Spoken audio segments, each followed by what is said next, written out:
Bu oddiy sayohat emas, tabiat bilan uchrashuv. Dunyoning eng chuqur va eng qadimiy ko'li, yer yuzining yuragi Baykalga sayohat qilamiz. Bugun cheksizlikning tubiga sayohat qilamiz. Bepoyon o'rmon va tog'lar bizni yerning yuragi Baykalga olib boradi. Bu shunchaki ko'l emas, insoniyatning tabiiy merosi. Har bir tomchisida tarix, tubida esa mo'jiza yashirilgan. Baykal bu oddiy ko'l emas, yerning yuragi va u yurak hanuz urmoqda. Bu yerga kelgan inson shunchaki qaytib ketmaydi. Qalbida Baykalni olib ketadi. Baykal bu afsona emas, u tirik. Uni ko'rish esa sizning qo'lingizda. Manzum TV bilan siz shunchaki tomoshabin emassiz. Siz sayohatchisiz. Siz kashfiyotchisiz. Siz bunga loyiqsiz. Bizga qo'shiling, dunyoni va o'zingizni kashf eting.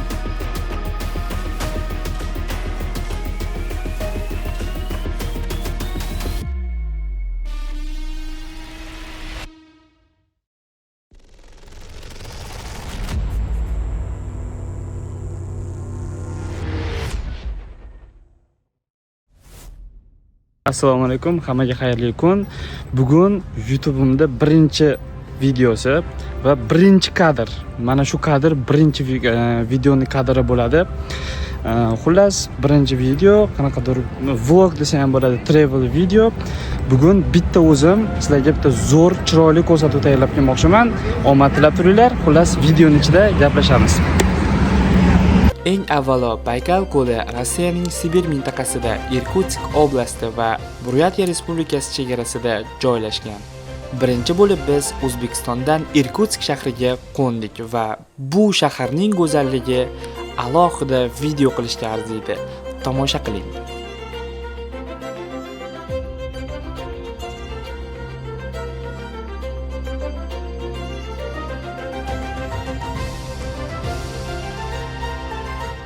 Irkutsk oblasti Rossiya Federatsiyasi Sibir federal okrugida joylashgan yirik shahar. Irkutsk oblasti 1937-yil 26-sentyabrda tashkil topgan. Maydoni 774.846 km². Bu Rossiyaning eng katta hududlaridan biri. O'zbekistondan taxminan 1.7 barobar katta. Aholisi taxminan 2.270.000 kishi. Sanoat tarmoqlari energetika, Angaradagi gidroelektrostansiyalar, eng katta laridan biri shu hududda.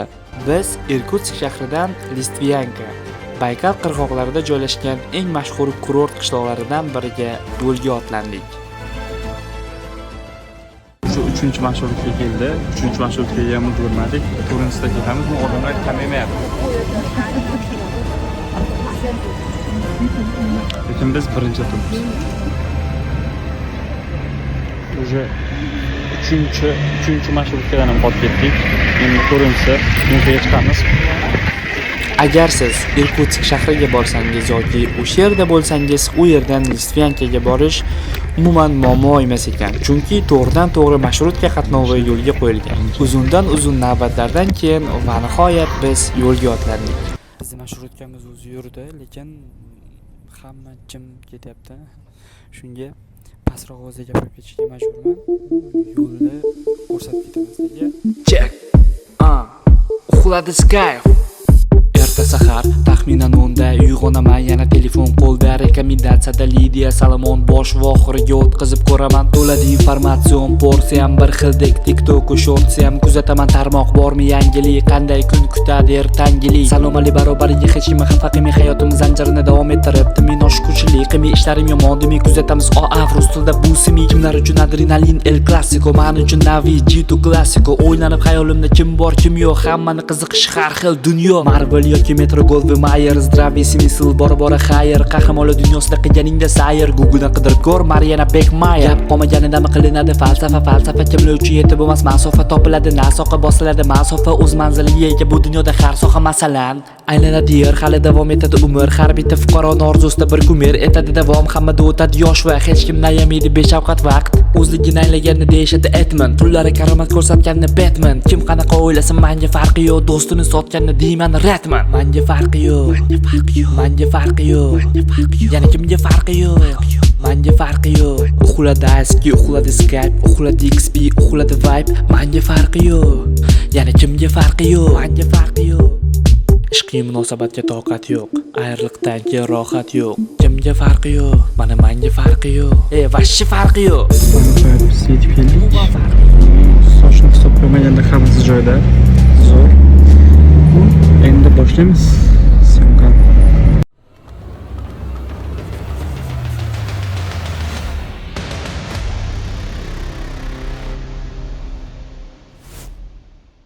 Keling, eng avvalo Baykal ko'lining hajmi haqida gaplashsak. Nima uchun u dunyodagi eng chuqur va eng katta ko'llardan biri? Baykal ko'lining uzunligi 636 km, ko'lning eng keng joyi 79,5 km, maydoni 31500 km².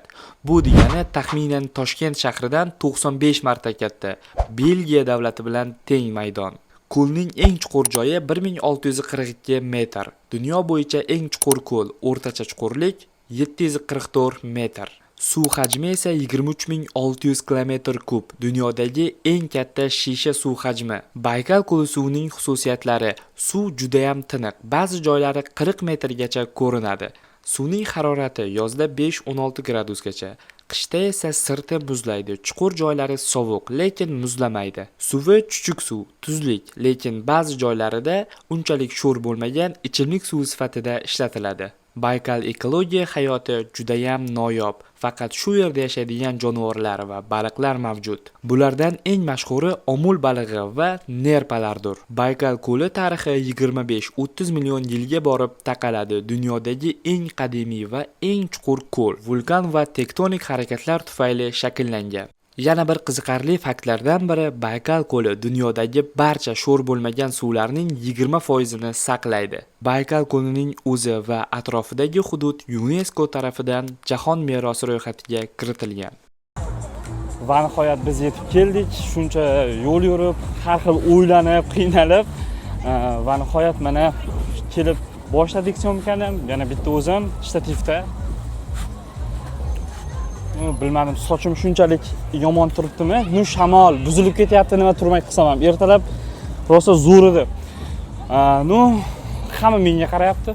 Bilmayman, yoki soch turmagimni nomini so'ramoqchi bo'lyaptimi? Ko'ramiz, davom etamiz yana har xil joylarni narsalarni ko'rsataman sizlarga.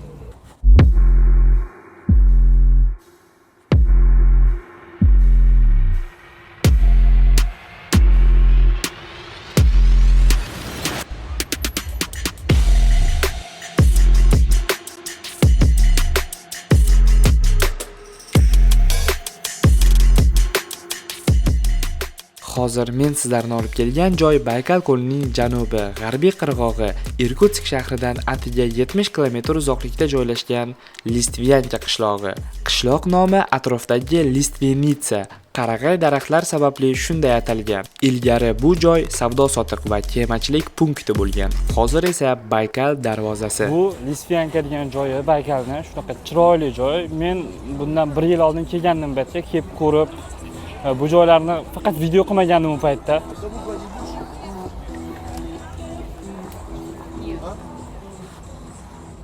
Bu bolaga qo'yib bersam hali ko'p maqtanadi. Listvenka tub aholisi bor yo'g'i 2000 kishiga yaqin. Ularning asosiy daromadi uylarini turistlarga ijaraga berishadi. Baykaldan baliq ovlab, baliqlar sotishadi. Turistlarni kema va qayiqlarda sayr qildiradi.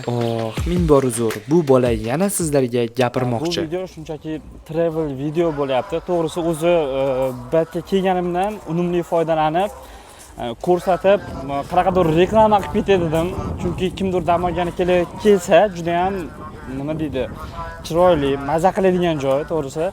Shunga bu video faqat improvizatsiya bilan bo'lyapti. Hech qanaqa ssenariy yozilmagan, oldindan hech qanaqa gaplar rejalashtirilmagan.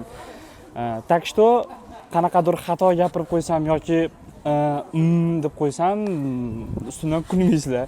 Chunki birinchidan bu birinchi videorolik, ikkinchidan hech qanaqa ssenariysiz просто vlog bo'lyapti. Qanaqa chiroyli joy. Maza qilinglar ko'rib. Havo juda ham issiq. 24-25 gradus bo'lsa kerak. Quyosh shunaqa zo'r qizdirib turibdi. Rosa cho'miladigan havo, lekin cho'milish bu yerda juda ham xavfli, chunki bu dunyodagi eng chuqur ko'l, Baykal ko'li. Buni to'g'risi maktab paytida rosa imni mana shu ko'l haqida men dars o'tganman-da, shu paytda rosa qiziqib qolganman. Va shu darajada bizni yaqin, endi biz uchun baribir nima deydi, boshqa davlatlarga qaraganda Rossiyaga chiqish oson-ku. Rossiyada butun dunyodagi eng chuqur ko'l borligini bilib hayratlanganman va mana yetib kelish nasib qildi, Xudoga shukr.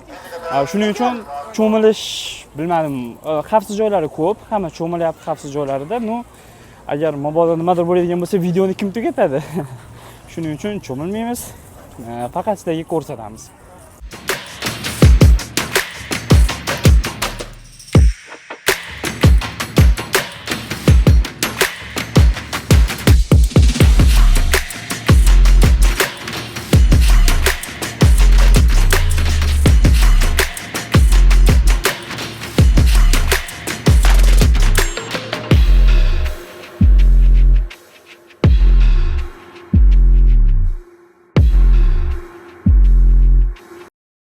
Albatta, dunyodagi eng chuqur ko'l Baykalga kelgandan keyin Baykalning milliy taomlaridan yeb ketmasa, menimcha insofsizlik bo'ladi. Hozir qidirib ko'ramiz. Menga qanaqadir dengiz taomlari umuman yoqmaydi. Sinab ko'ramiz, baholab ko'ramiz. Xo'p, Baykalning baliqlariga bahoni men beraman. Xullas, o'sha mashhur, butun dunyoga mashhur omul balig'iga 10 dan 5 ball qo'yaman. Bilmadim nimagadir men bunaqa taomlarni yoqtirmaganim uchun menga qanaqadir bemaza tuyuldi. Bu yerning boshqa baliqlari ham xuddi shunday kuydirib tayyorlangan. Obbo, yana men gapiraman deganimda anu bola suqilib olyapti. Bunaqa chiroyli manzaraga har doim ham kelishga vaqt yoki sharoit bo'lmaydi. Shuning uchun kelganimda birdaniga ikkita ko'rsatuvimga syomka qilib ketyapman. Shuning uchun YouTube kanalimga like bosing, obuna bo'ling. Keyingi video bundan ham zo'r chiqadi. Endi bu to'g'risi o'zim qanaqadir gapira olmayapman, ssenariy yo'q, baribir qanaqadir tayyorgarlik yo'q. Faqat emotsiyamni bildirishga harakat qilyapman. Juda ham chiroyli joylar, prosta shunchaki qarab maza qiladigan joy. Asli bu videoni syomka qilishimdan maqsad nima? Bu yer unchalik qimmat emas. Bu o'rtacha pul bilan yoki qanaqadir xohlagan paytda kelib dam olib ketsa bo'ladigan joy. Qishda bilmadim qanaqa bo'ladi, lekin yozi juda ham yoqadi menga. O'tganda kelganimda ham xuddi shu joyga kelib, to'g'risi har xil Instagramga videolar qilib ketgandim. O'zingizlar ko'ringlar shunchaki.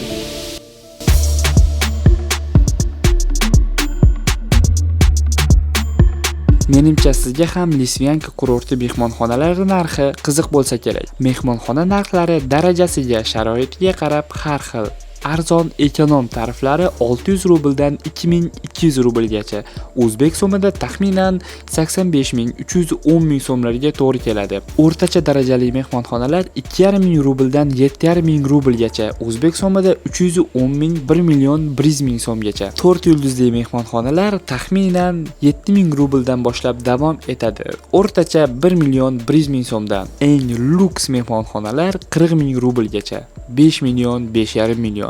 Ammo mavsumga qarab narxlar har xil bo'lishi mumkin. Menga bu joy qiziqarli tuyuldi, to'g'risi. Hozir mana shu yerda syomka qilib turgandim. Ikkita sevishgan keldida, xullas. Mana bunaqa bitta lentani bola bayladi, bitta lentani qiz baylab ketdi.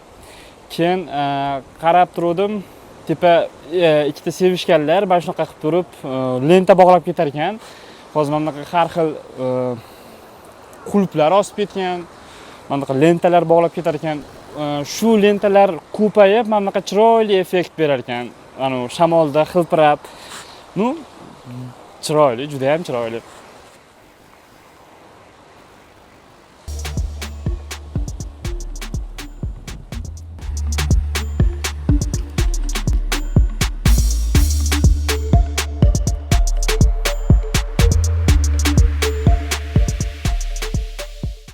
hamma dengiz sohil bo'yidagi kabi bu yerda ham juda ham sohil bo'yi juda ham chiroyli. U yerdan kadrlar qo'ydim. Lekin plyaji bor, kelib dam olib uxlasa bo'ladigan joyi. Shunaqa chiroyli, shunaqa mazaki, nima deydi, suvni shovqini quloqqa juda ham yoqimli eshitiladi. Shunchaki kelib uxlasangiz ham maza qilasiz. Xuddi shunaqa joyga ketyapman hozir yana bitta plyajga. U yerdan videolari baribir kamroq qo'yaman, chunki bizning kontentimiz universal. Endi baribir sohil bo'yidagi kontentni qo'ysam YouTube yana ban berishi mumkin. Keyin yuraman yana YouTube kanalim bloklanib qolib. Lekin bu yerda manzara juda ham boshqacha ko'rinar ekan. Hozir ko'rsataman.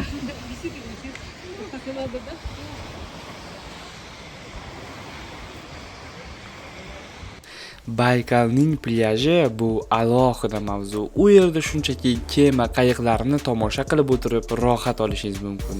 Miyadan bor g'am, tashvishni, alamni, jina, qudratni unutib, shunchaki osmonga qarab, dengiz shovqinidan bahramand bo'lib o'tirishga nima yetsin do'stlar. Sizga ham shunaqa manzarada o'tirish yoqsa, videoga like bosing, obuna bo'ling, kommentariyaga yozib keting. Nima qilyapsan, bega bari?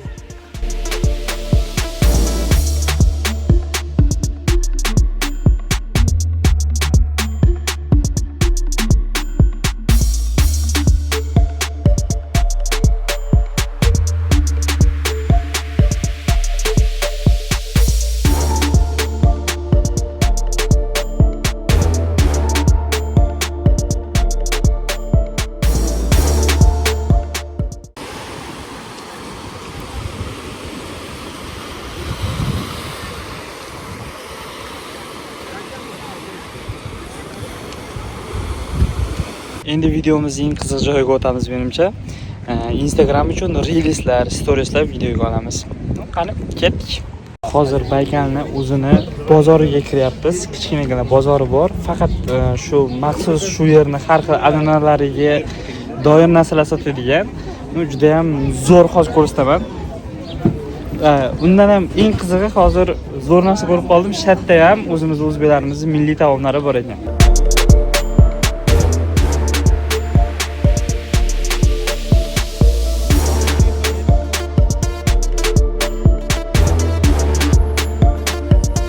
Bozorni ko'ramiz, nimalar bor ekan. Yoqadigan narsa bo'lsa sotib olamiz esdalik uchun.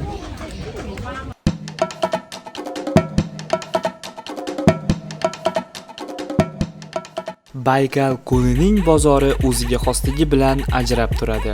Bu bozorda nafaqat rus xalqiga oid buyumlar, balki buryatlar milliyligini ko'rsatadigan har xil taqinchoqlar, buyumlar, o'yinchoqlar ham juda ham mashhur va ko'p sotiladi. Baykal dunyodagi eng qadimiy ko'llardan biri, taxminan 25 million yillik tarixga ega. Shu vaqt davomida suv, shamol va muz toshlarni qayta-qayta yuvib silliqlaydi. Har bir tosh tabiiy haykaltaroshlik asari. Mahalliy ustalar bu toshlarni shunchaki sotmaydi, ularni qayta ishlaydi, jilolaydi va taqinchoqlarga aylantiradi. Har bir marjon donasi qo'l bilan teriladi.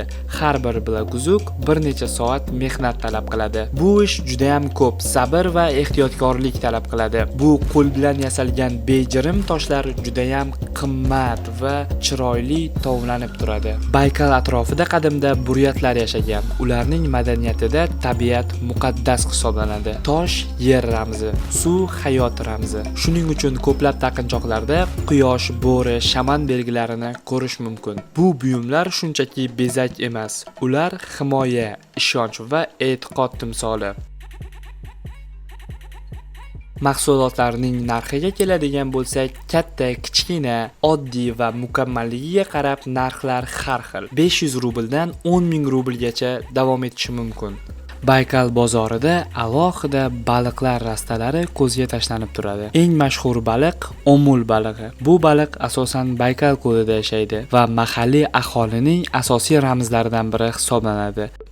Biz ham Baykal bozoridan o'zimizga kerakli narsalarni oldik. Listvenka qishlog'iga tashrif buyurishingiz bilan siz yo'lning ikki chetida bir-biridan chiroyli va ko'rkam uylar, mehmonxonalarni ko'rasiz. Baykal qirg'oqlarini esa o'sha mashhur rang-barang va ko'rkam kemalar bezab turadi. Shinam va o'ziga xos kafe, restoranlar esa alohida mavzu. Ayniqsa kechqurun bular juda ham boshqacha atmosfera berib turadi.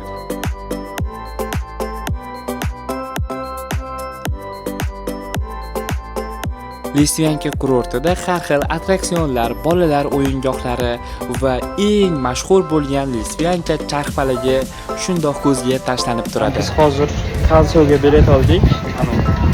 Charxpalakka. Narxi 750 rubl ekan. O'zbek so'miga chiqadi qanchaligi. Qiziqadi. Hozir chiqib videolar qo'yamiz, videolar olamiz. Siz Listvenka kurortiga borsangiz, mana shu charxpalakka chiqmasdan qaytib kelmang iltimos. Chunki Listvenka bu charxpalakdan juda ham boshqacha ko'rinadi.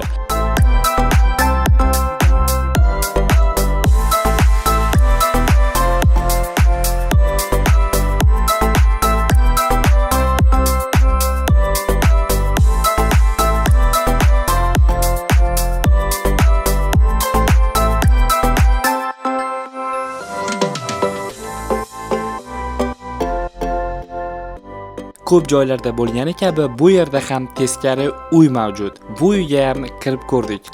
Bu uyning ichida ko'rganingizdek hamma narsa teskari joylashgan. Uyning ichida joylashgan buyumlar esa bu shunchaki klassika.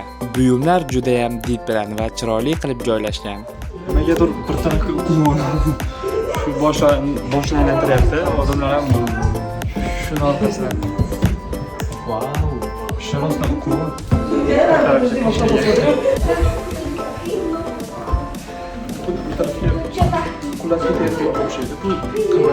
Qimirlayotganga o'xshaydi xuddi.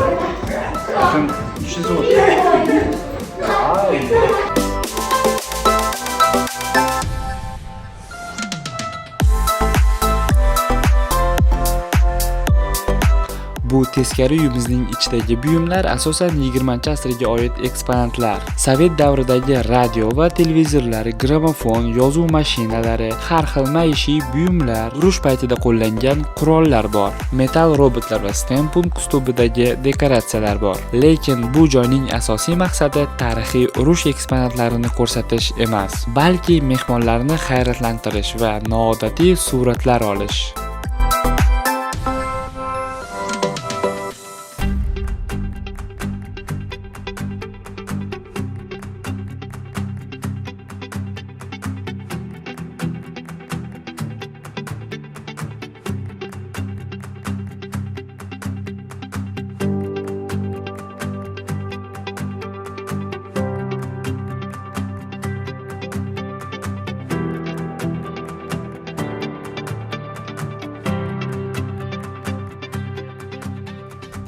Meni xonaning o'rtasida turgan mana bu musiqa asbobi e'tiborimni tortdi va chalib ko'rdim. Bu buyumning nomi nimaligini bilmadim-u, lekin undan chiqayotgan ovoz tabiiy va quloqqa juda ham yoqimli ekan.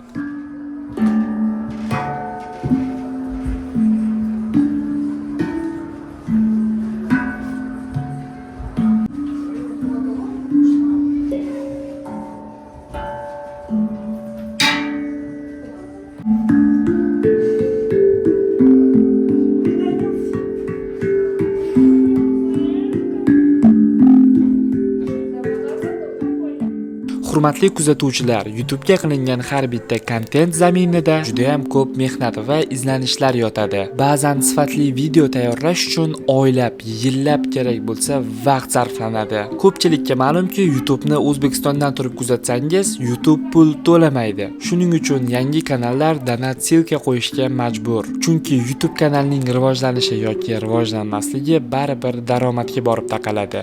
Agar siz ham bizning kanalimizni qo'llab-quvvatlamoqchi bo'lsangiz, ekrandagi karta raqamlariga yoki opisaniyadagi donat silkasi orqali donat qilishingizni so'rab qolaman.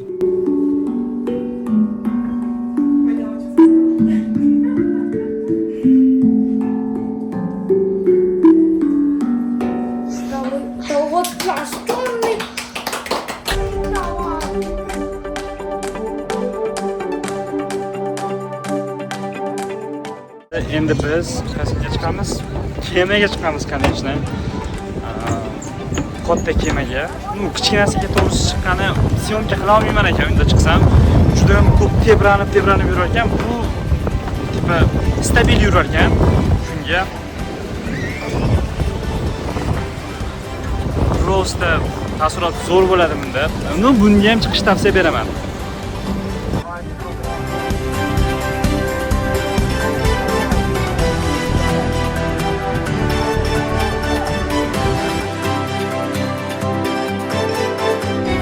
Wow, prosta bu yerdan taassurot hali yurganimiz yo'q. Ha, biz ham endi Baykal qirg'oqlariga alohida chiroy berib turgan qayiqlarda sayr qilamiz. Xo'p, Baykal Lisvyanka kurortiga kelishingiz bilan siz avvalo Charxpalakka, keyin esa mana shu qayiqlarda sayr qiling. Chunki bu sayrlar umuman Baykal ko'lini alohida boshqa taraflarini ko'rsatadi. Biz odamlar bilan ommaviy qayiqqa chiqdik. Bu qayiq narxi 1000 rubl. 1000 rublga siz ko'lni 1 soat aylanasiz va zavq olasiz. Dengiz shovqini, qushlarning sayrashi juda ham quloqqa yoqimli. Ayniqsa ko'l shamoli bu juda ham yoqimli hissiyot. Buni ko'rib, tomosha qilib faqat sezish mumkin. Qayiq ichidan olingan kadrlar esa videoyimga juda ham chiroyli bezak berib turibdi. Agar siz ham menga o'xshab suvli, tog'li, o'rmon joylarini yaxshi ko'radigan bo'lsangiz, aynan bu Baykal ko'li siz uchun. Chunki bu yerda ham baland tog'lar, ham yam-yashil o'rmon, juda ham katta va keng bo'lgan suvli ko'l mavjud. Siz Baykal ko'li nomi qayerdan paydo bo'lganini bilasizmi? Ko'pchilik olimlar Baykal ko'li nomini turkiy tillarga bog'laydi. Ya'ni bayk, boy, ulug'vor, kuchli, kul, ko'l. Ya'ni to'liq ma'nosi boy ko'l, ya'ni ulug', boy, serhosil. Bu nom ayniqsa ko'ldagi mo'l ko'l va yuqori sifatli lasos baliqlariga ishora sifatida ham talqin qilingan. Mo'g'ul va buryatlar talqinida esa Baygal Dalay deb ataladi. Bu tabiiy ko'l yoki boy ko'l degan ma'noni bildiradi. Rus tilidagi Baykal nomi mo'g'ulcha Baykul so'zidan olingan. Baykal ko'li nomi haqida afsonalar ham juda ham keng tarqalgan. Bu afsonalardan biri Olovni to'xtat. Buryat xalq afsonasiga ko'ra, qadim zamonlarda kuchli zilzila bo'lib, yer yorilgan va ichidan olov otilgan. Aziyat chekkan odamlar begal, ya'ni olovni to'xtat deb yolvorishgan. Nihoyat olov to'xtagan. So'ngra u joyni Baykal deb atash boshlangan. Shuning uchun ham menimcha afsona nomi Olovni to'xtat deb ataladi. Yaqinda Baykal ko'li haqida yana bir afsonani o'qib qoldim. Baykalning suv ajdahosi Lusut Xan. U kim? Mahalliy buryat xalqi bu mavjudotni Lusut Xan yoki Usan Lobson Xan deb atashadi. Bu suv ajdahosi. U ulkan osetr baliqqa o'xshaydi. Cho'ziq burni va orqa tomonida zirh kabi tanjachalari bor. Baykal qirg'og'idagi qoya toshlarda topilgan qadimiy petrogliflarda bu mavjudot tasvirlangan ekan.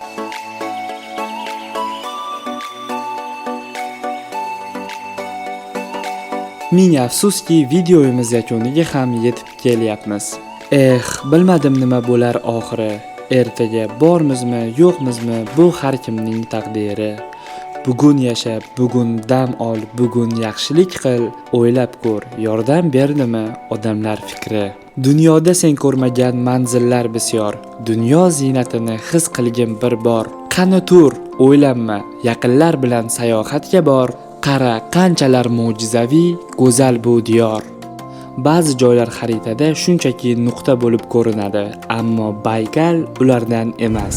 Bu yerda shamolning ovozi, suvning sokinligi va tog'larning sukuti bir-biriga qo'shilib, inson qalbiga yetib boradigan manzara yaratadi. Asrlar o'tdi, avlodlar almashdi, ammo Baykal o'z go'zalligi bilan tabiatning eng noyob mo'jizalaridan biri bo'lib qolaverdi. Ba'zan eng buyuk mo'jizalar shovqin-suron ichida emas, aynan mana shunday sokin maskanlarda yashirin bo'ladi. Shamol suv yuzasida mayin iz qoldiradi, tog'lar esa ming yillardan beri bo'lgani kabi sukut saqlaydi. Baykalga qarab turib tabiatning naqadar ulkan, insonning esa naqadar kichkina ekanligini his qilasan. Baykal ko'li ko'rish kerak bo'lgan joy emas. Baykal his qilish kerak bo'lgan joy. Tomosha qilganingiz uchun tashakkur. Agar videomiz sizga foydali bo'lgan bo'lsa, videoga like bosing, kanalimizga obuna bo'ling, videoni do'stlaringizga jo'nating. Stop. O'ylaymanki, bu videoda Baykalni sizlarga qiziqarli qilib tasvirlab bera oldim. Agar vaqtinglarga achinmagan bo'lsanglar, uni sizlarga manfaatli bo'lgan bo'lsa, agar kimnidir kelish ishtiyoqi paydo bo'lgan bo'lsa, videoga like bosing, obuna bo'ling, keyingi videolarimizni ham kuzatib boring.